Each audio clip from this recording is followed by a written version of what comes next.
আজ আবারও একটি প্রতিবাদ কবিতার মাধ্যমে। আমার লেখা কবিতাটি ভালো লাগলে শেয়ার করতে পারো। আবারও বলছি, যতদিন না আমরা সঠিক বিচার পাচ্ছি ততদিন আমরা প্রতিবাদ জানাতেই থাকব, তাই তো? চলো শুরু করি।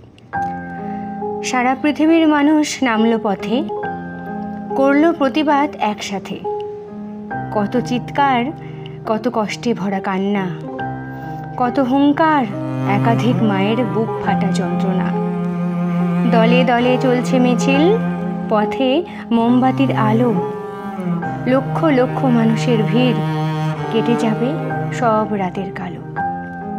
কত নির্ভয়ার, কত অভয়ার অকালে ঝরেছে প্রাণ।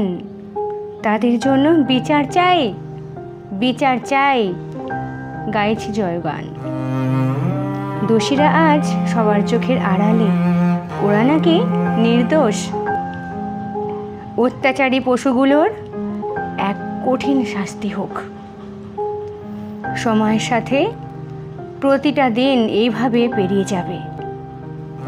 আর কতদিন চলবে? একদিন না একদিন অপরাধীদের ঠিকই দেখা মিলবে।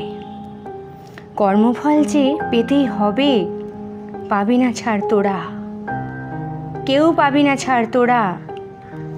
তখন তোদের সেই কান্নায় কেউ দেবে না সাড়া। মনুষ্যত্বহীন পশুরা জংলি পশুর সমান। চরিত্রহীন, বিবেকহীন প্রাণীর থাকে না কোনো জ্ঞান। তিলোত্তমার বিচার ঠিকই হবে, ঠিকই হবে। যতদিন না সঠিক বিচার হচ্ছে আমরা প্রতিবাদ জানিয়েই যাব। দেখি কতদিন আমাদের দেশটা এইভাবে একটু একটু করে নষ্ট হতে থাকে। আমরা এখনো পর্যন্ত স্বাধীন হতে পারলাম না, স্বাধীন হতে পারলাম না।